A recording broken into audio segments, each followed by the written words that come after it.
Okay.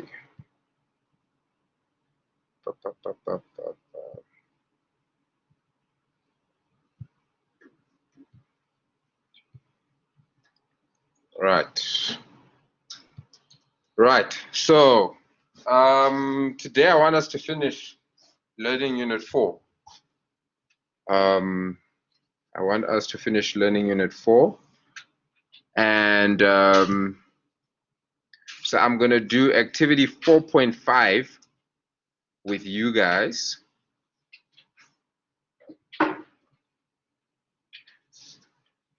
And then I'm going to do activity 4.4 with the other group. And then you'll have both of those on the YouTube channel. So I'd like you guys to go through 4.4 in your spare time on the YouTube channel. And then, yeah, you should be good in terms of these adjustments. All right, like I said, the hard work is the actual adjustments themselves. Once you have that out the way, then it's obviously just saying, okay, my income statement is going to look like this as a result of this adjustment. My balance sheet or my statement of financial position is going to look like this as a result of that adjustment, and so forth, so forth. Okay. So are we all there now? 4.5?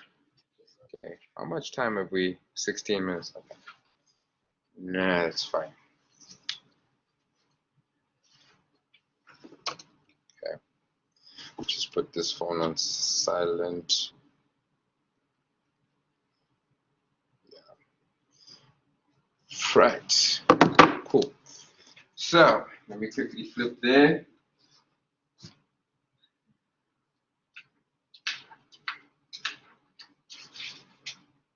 Okay, so 4.4. 4.4. Okay. There's nothing new there. You know, we've seen the what's required before. They want us to journalize, show the calculations on depreciation. So here they've made us do a depreciation calculation, but we've done so much depreciation, this won't give us problems. They want us to draft the statement of financial position, prepare the statement of profit and loss and other comprehensive income, prepare the statement of changes in equity, all right, and to prepare the notes for the financial statements. Okay, right? No problem there, nothing brand new there. Okay, so let's get into it. Okay, again, we're doing this for 30 June 2004. So very important. What you want to quickly do is you want to just quickly get your draw your year end somewhere so that you are aware. Morning. No problem. I was also late.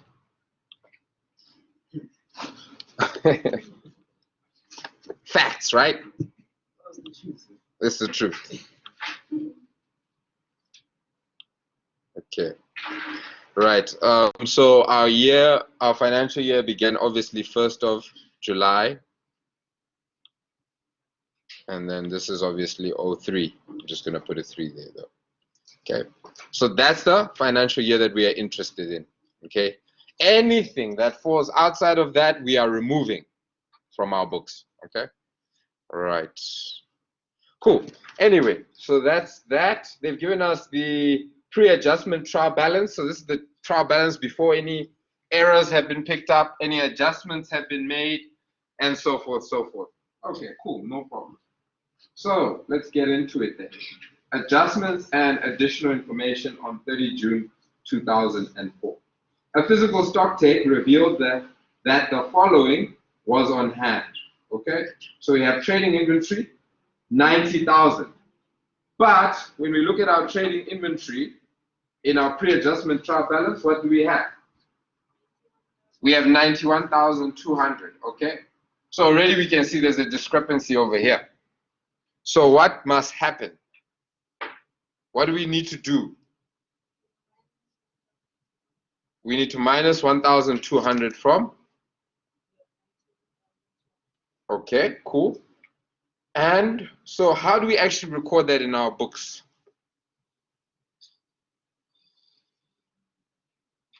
Okay, maybe let's do this. Let's first go through these ones at least.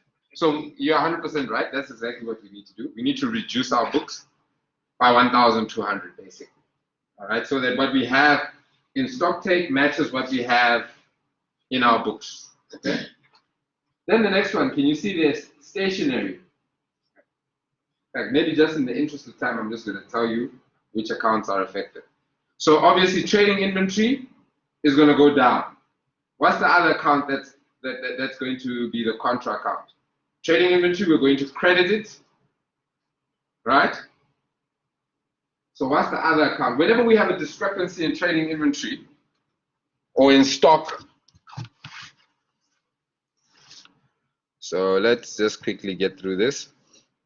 We know that we're crediting trading inventory,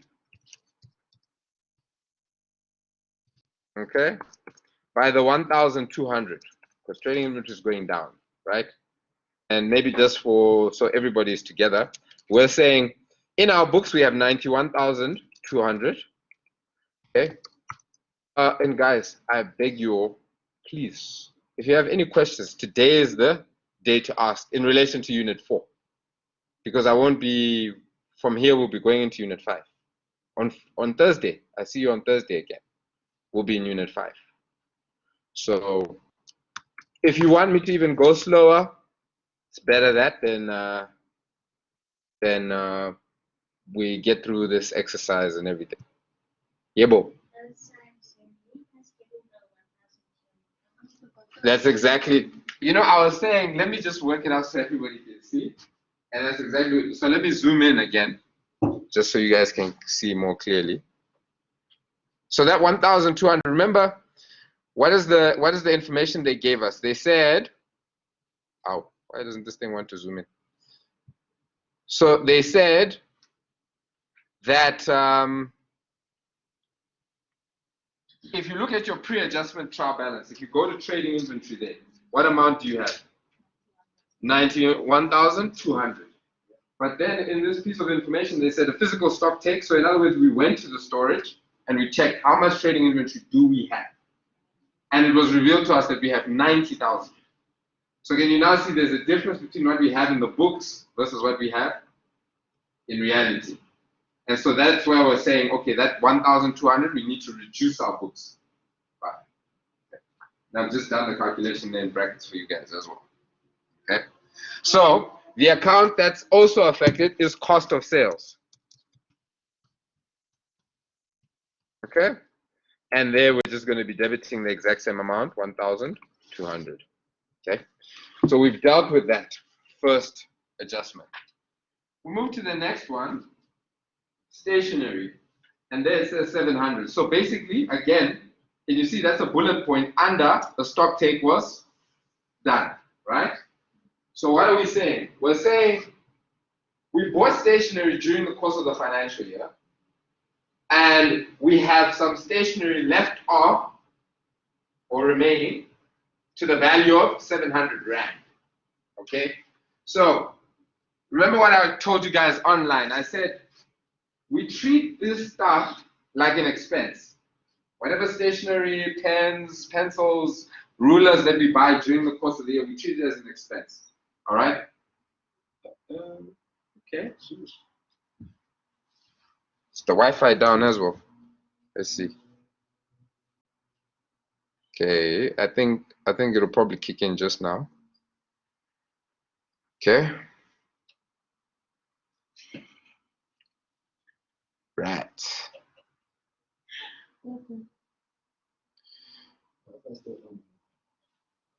Yeah, Wi-Fi is still on. Yeah. Okay, so my online peoples, just bear with me right now. My projectors are dead, so my face-to-face students can't see what's going on, but it's okay. We were in the process of going through a transaction. We were talking about stationery and how it's an expense during the course of the year, okay?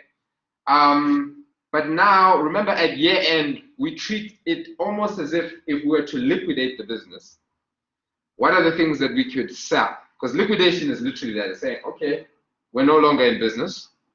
Let's sell everything that has a value to it, all right, and in exchange for money.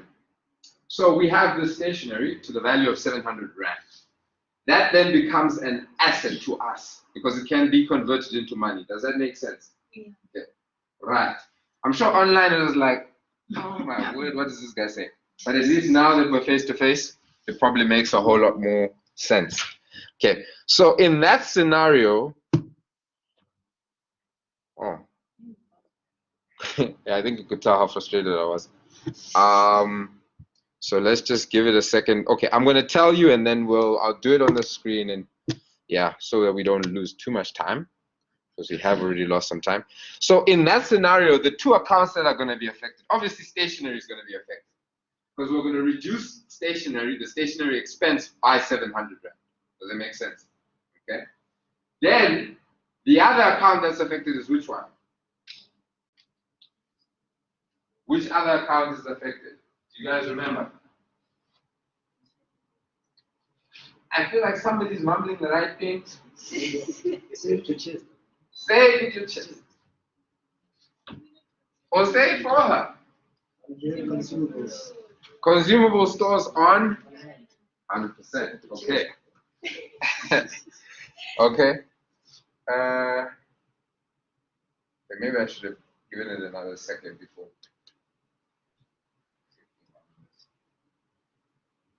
So what you're going to do, because I know you guys are writing, you're going to credit stationery. Because remember, stationery is an expense. It increases on the debit. So now we're reducing it. So we're going to credit stationery. And then what we're going to do is we're going to then debit consumable stores. Because remember, consumable stores on hands is an asset. Yes. Okay. So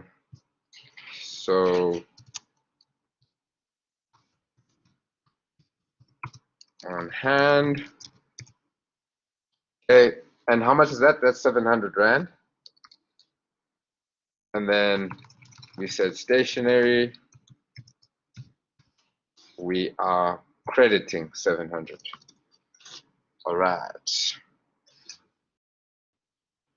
Okay, so let me just get this project going. At least have one of them. Now I'm not sure what to do because I'm scared if I press off over there, it might just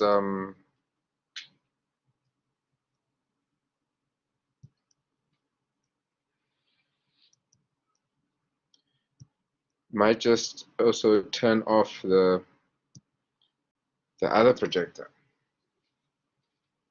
Let's just try. See what happens.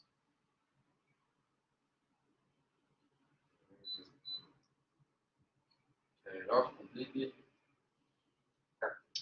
Whilst that's happening, let's go into the next transaction. We'll come back to this here. The next transaction.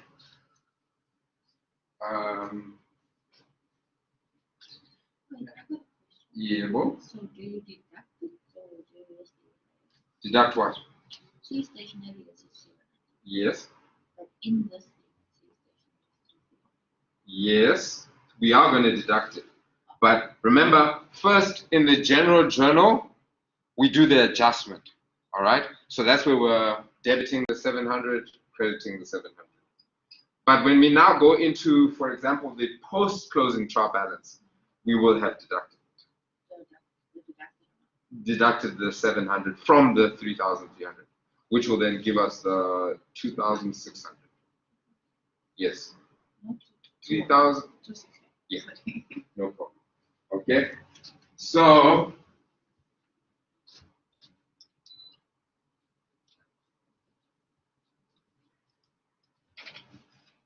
I usually say this, but nobody ever believes me. I don't know why. But I'm going to say it again anyway. That's the nice bit about accounting. Once you have the process, it doesn't change. you know. So that's why I say, let's start in the general journal, do our adjustments, then we see how it affects all the other statements, you know. But anyway, let's proceed. So the last one there, we have fuel, and there it says 2,400.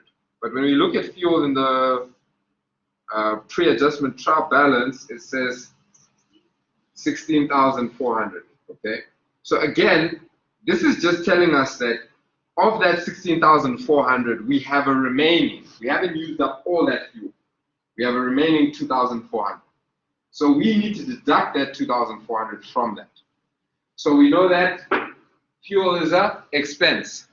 Again, same principle with the stationery. So let me quickly do this. Let me quickly set up our projectors and then come back. We'll proceed. I mean to say. Okay. So we have fuel again. Fuel is an expense.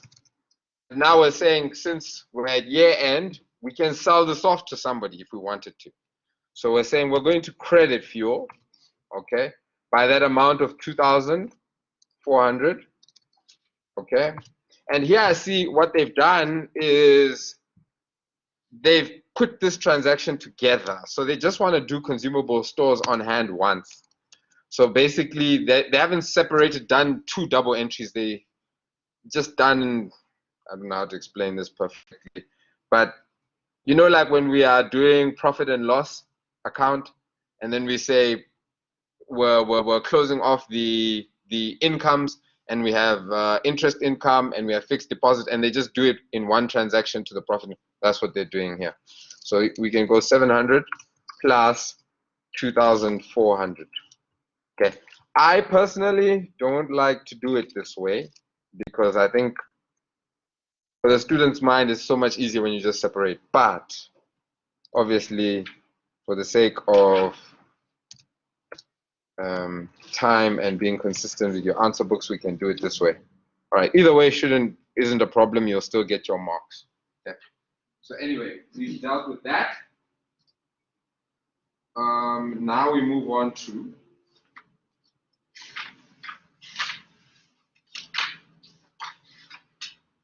the next adjustment. They say equipment was bought 1 January 2004 for 16,000. Right. 1 January 2004 for 16,000. Okay. Right. No problem. Then non-current assets must be depreciated as follows. Equipment 33 1/3 on cost. Vehicles 20% per annum according to the reducing balance method. Furniture at 10% per annum on cost. All right. Okay, so we have that information there. Right. Let's handle depreciation a bit later. Let's get through as much of this as we can. Yeah, let's do it like that. So the fourth one, we have 1,600 Rand has been recovered in cash via an EFT. Okay, to the current bank account from a debtor whose account had previously been written off as irrecoverable. No entry has been made as yet. So this is basically bad debts recovered. Remember when we wrote this debtor off, it was done. We said, we're not getting our money back. So we've already closed off their books. Does that make sense? We don't have an account for this individual anymore. So when we get someone bringing money to us that they used to owe, we call it bad debts recovered. Okay? I know a lot of people think, doesn't it affect debtors? No, it doesn't, because we closed that debtor off. Okay? So bad debts recovered is an income. So what are we going to do with bad debts recovered? We're going to credit it, okay? And then what are we going to do with what other account is affected? Bank. Yeah, we've received some money, okay? So we're going to debit bank because that's increasing, and that's going to be 1,600, okay? And then we're going to credit bad debts recovered.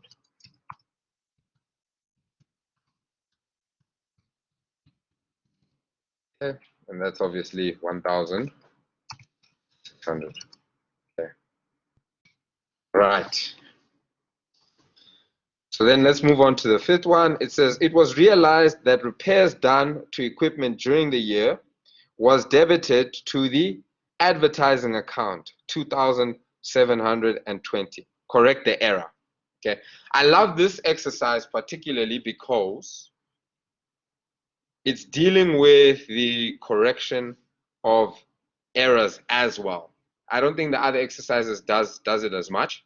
Okay, so what do we do here? It says here we debited the advertising account instead of repairs. So how do we rectify that?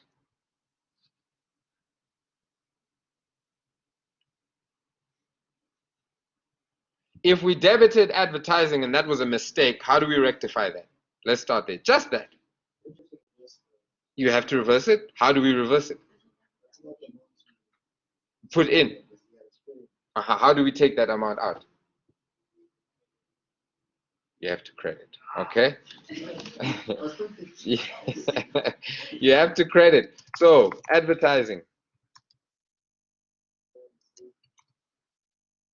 Advertising. The amount was, what was the amount? 2,720. All right.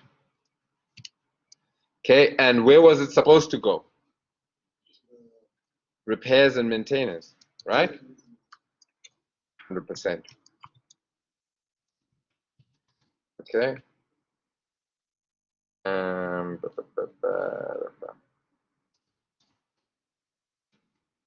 Okay. So that is what we are debiting. Okay, and we fixed the error. All right. Right. Move on to the next one. The rent for July 2004 was paid in advance. Okay. They moved into the building 1 February 2001. Okay. So if they moved into the building 1 February 2001,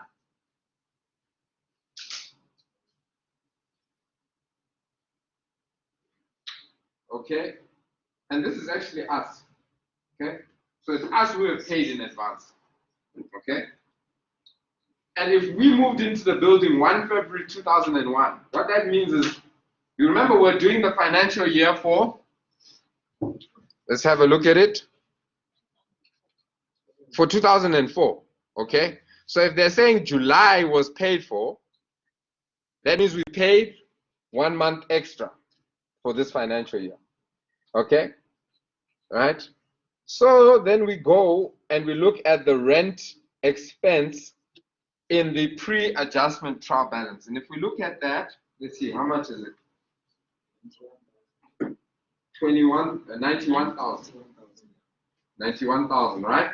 So then we say to ourselves, okay, but that's inclusive of how many months? 13, right? So we need to remove 1 month, okay? So, but we don't know how much we're paying rent every month, right? So how do we work that out? So we have to say 91, or to make it faster, we know that we're reducing the rent expense account, right? So we're obviously going to credit that to reduce that expense account. Okay, so we then can say 91,000 divided by 13, and I know someone was already calculating. So how much were we paying every month? 7,000. Why aren't you guys like this online? Like someone explain. What am I missing? So what account are we going to then debit? We now know that we need to reduce rent expense by 7,000, and we can even do that now because we're crediting that 7,000. Okay. Yes, it's prepaid expense. Okay. Prepaid expense. See, can you see how they can trick you out? Because in the statement, they said we have paid in advance. So you might be thinking, ah, this must be income in advance.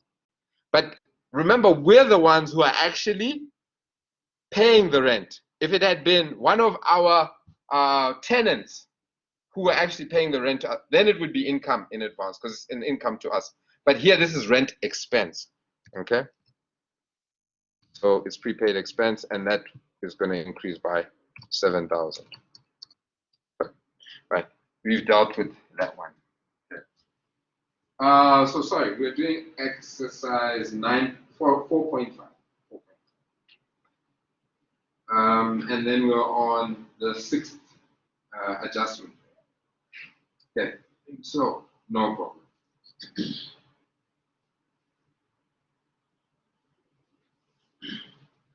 Okay, now we're moving to the seventh. The long-term loan and fixed deposit has been running for over 12 months. Over 12. Okay. No movements on the capital amounts or changes in the interest rates took place during the financial year. Whew, that's a relief. Because if we had movements in the capital, remember what we did in the last exercise that we did online, where there was a 40,000 that was redeemed at a certain point in the year. Okay? That would then obviously make us split up our interest calculations.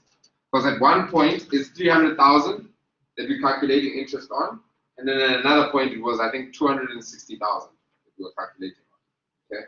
So fortunately here, and in some situations you actually can get a change in interest rates, okay?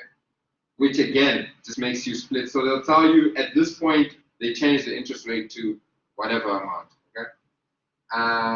But anyway, back to the question at hand.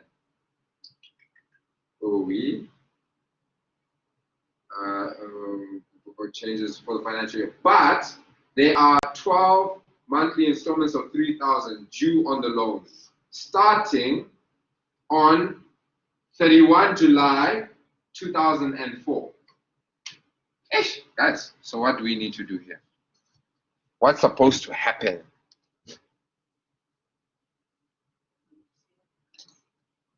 We must see what we can't see. Yeah. And what is it that we can't see?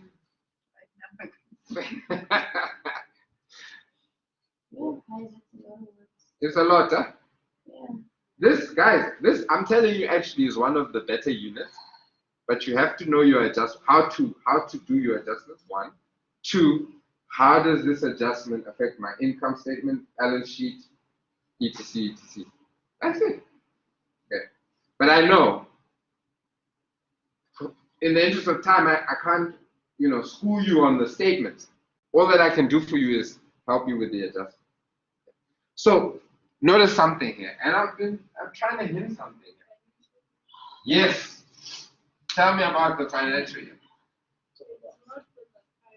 It's not in our financial, the installments, when do they start? Next month. So should we worry about the installments?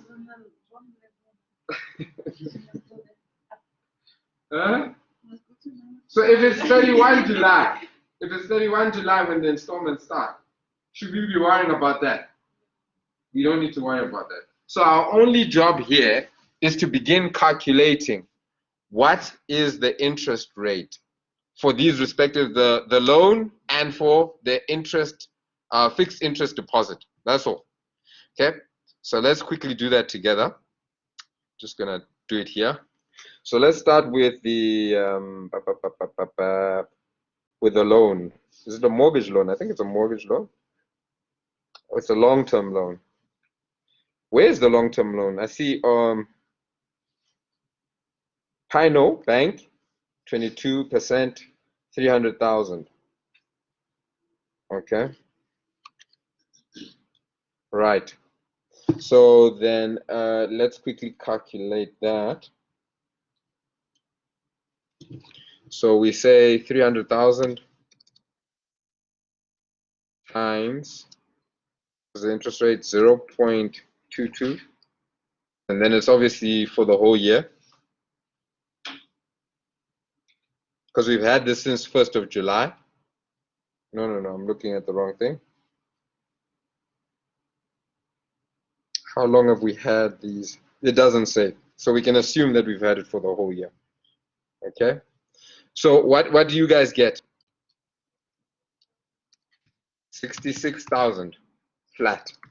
Now, if you look at your interest on loan, what do you have there? We have 64,600. Can you see there's a discrepancy? So this is where the adjustment actually lies.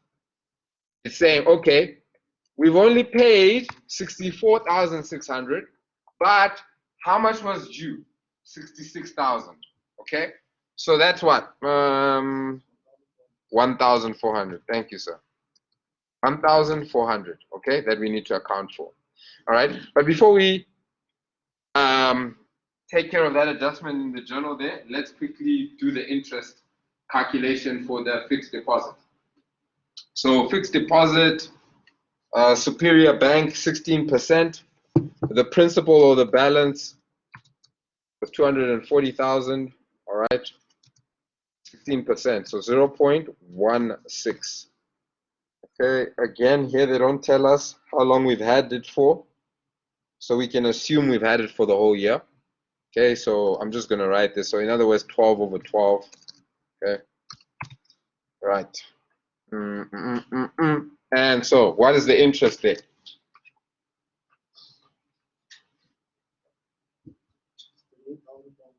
$38,400. Okay, but the interest on fixed deposit, what is it in our interest? Yeah, interest on fixed deposit. Let's see, 39,000. Yeah. So in other words, we received more than what we should have. Is everybody getting the 38,400? Okay.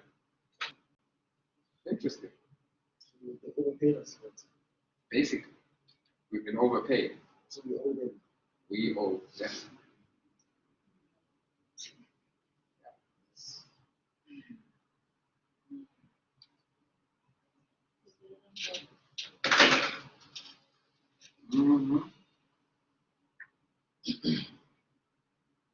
Okay. Let's see here. So first time I'm actually seeing here this type of a scenario. So let's just double check just to make sure. I want to see what they did here. One could treat it as an income received in advance. If we wanted to. I think it is that. Yeah. I think it is. Okay.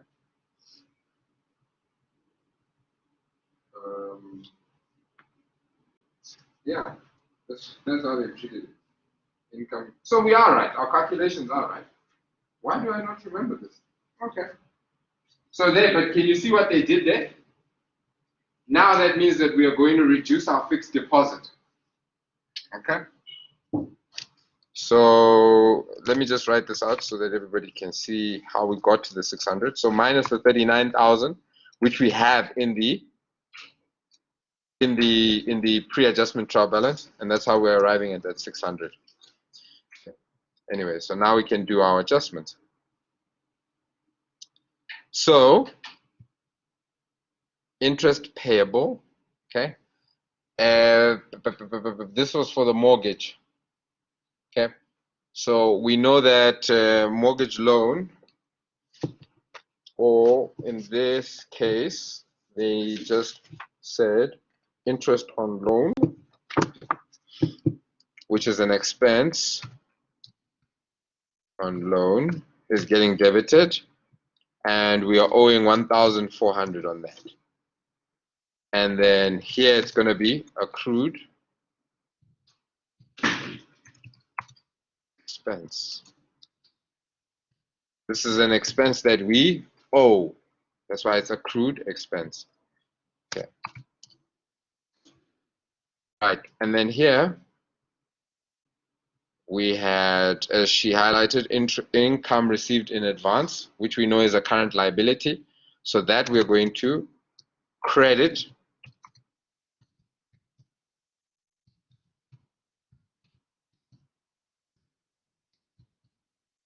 okay, and that was for 600.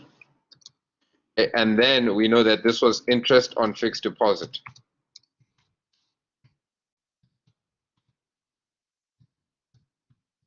Okay, and that was for 600 Rand. Can you see interest on fixed deposit? We know it's an income, right? But can you see we're debiting it? We're reducing it, okay? Because we're saying this 600 Rand is falling outside of what we were supposed to receive this financial year. Does that make sense? Okay. So again, remember, the reason why we do these adjustments is to make our books accurate. All right? Cool. Okay, cool. All right. Everybody happy there? We're all good. Okay, cool. So that was number 7. Number 8. Woo, let me give you a break. Let me give you a break, and then we will proceed after the break.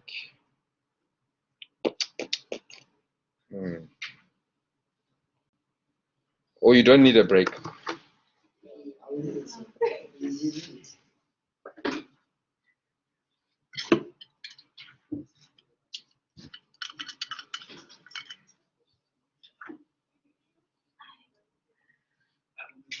This is a lot. A lot of words and numbers.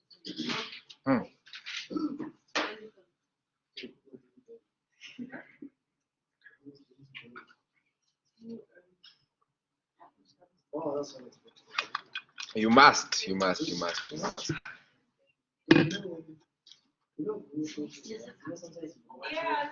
You're saying what?